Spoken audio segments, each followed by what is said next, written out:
नमस्कार मित्रों, मैं डॉक्टर प्रमोद मिश्रा टेलर, शाहजहाँपुर, उत्तर प्रदेश से। आज आप लोगों के समक्ष एक नया औषधि लेके आए हैं, जो कि औषधि योग है, जिसका नाम है कर्पूर रस या कर्पूरादि बटी। इसमें मुख्य रूप से कपूर है, अफीम है, शुद्ध हिंगुल है और सुहागे की खील है, जायफल है। इसके साथ साथ नागरमोथा है और इंद्रियप है। फिर पुनः आप लोगों को बताता हूँ मैं। कपूर है, शुद्ध हिंगुल है, शुद्ध अफीम है, नागरमोथा है, जायफल है, इंद्रजब है और शुद्ध सुहागा है। ये प्रत्येक क्या है, एक एक तोला हमने ले लिया और लेने के बाद में सबसे पहले शुद्ध अफीम और कपूर को जल के साथ में खूब घोटा।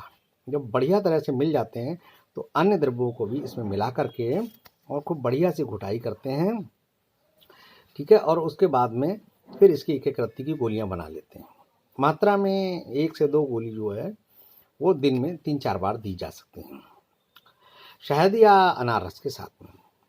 गुण और उपयोग इसके क्या क्या हैं? ये रसायन कपूर और हिंगुल तथा अफीम के मिश्रण के कारण अतिसार में बहुत अच्छा काम करता है। तो कपूर है, हिंगुल है और अफीम की वजह से ये अतिसार में बड़ा ही अच्छा वर्क करता है। ये अनुभूति योग है।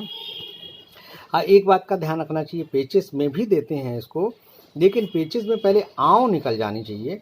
उसके लिए पहले एरंड तेल का सेवन करा देते हैं कि भैया एरंड तेल दे दिया, आप 8-10 बार जो भी आँव है वो पूरी तरह से निकल जाए, ताकि जब हम कर्पूर रस दें तो वो स्तंभन का काम करे, ऐसा ना हो कि आँव रह जाए। तो इसलिए ये हमेशा ध्यान रखिएगा।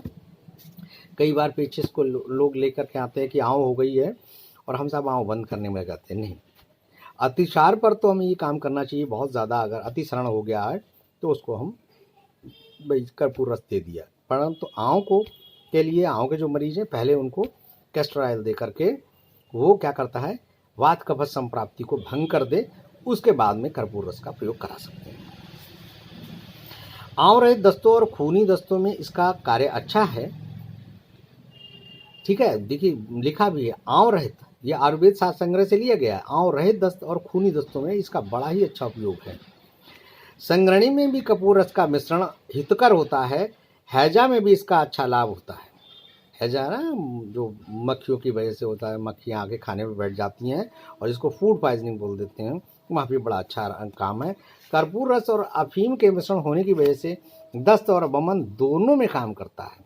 सर्दी में भी और जो अतिसरण है वहाँ पे भी काम करता है। पित्तातिसार में ये विशेष लाभदायक है।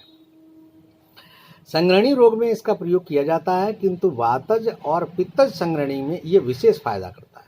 संग्रहणी रोगों में तो प्रयोग किया जाता है, परंतु वातज और पित्तज संग्रहणी में बहुत ज़्यादा लाभकारी है। कफज संग्रहणी में सबसे पहले ये होता है भैया कि आँव को क्या है, निकल जाना चाहिए और सबसे हम उसको कैस्टर ऑयल देने के बाद में फिर इसका प्रयोग कराते हैं। वातजन्य संग्रहणी में वात प्रकोपित होकर जठराग्नि को मंद कर देता है। वातजन्य संग्रहणी में क्या होता है, वात प्रकोपित हुआ और जठराग्नि को मंद कर देता है, जिससे अपचन और खट्टी डकारें आना, मुंह और कंठ में जलन, अपचन हो जाता है, खट्टी डकारें आती हैं, मुंह में और पेट में जलन होने लगती है, क्योंकि वात जो है पित्त को लेकर के ऊपर की तरफ भागती है। कमजोरी हो जाती है, आंखों के सामने अंधेरा सा छा जाता है। जब डकारें आई खट्टी खट्टी और संग्रहणी है, बार बार मल त्याग के लिए जाना पड़ेगा, तो पैरों में ऐंठन है और मूर्छा, ये सब चीज़ें आने लगती हैं।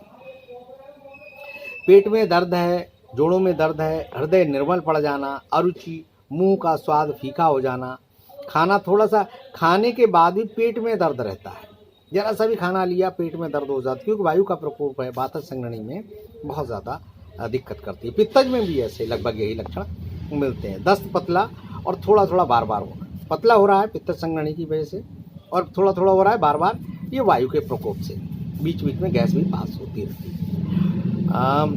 लेटरिन में बहुत देर तक मरीज बैठा रहता है, जोर लगाता रहता है, बार बार मल त्याग की अनुभूति होती है और दस्त की हाजत बार बार बनी रहती है कि भैया अभी होके आए फिर जाना है, अभी होके आए फिर जाना है। ऐसी हालात में कर्पूर रस के देने से विशेष लाभ होता है, क्योंकि इसमें अफीम जो है वो वेदना को दूर करती है और स्तंभन का भी कार्य करती है, और जायफल आंतों में ग्राहक शक्ति उत्पन्न कर दस्त रोकने की क्षमता करती है। जायफल क्या करता है, ये इसका ग्राही जो शक्ति है उसकी वजह से ये दस्तों को रोकने का भी काम करता है। फिर धीरे धीरे अच्छा हो जाता है।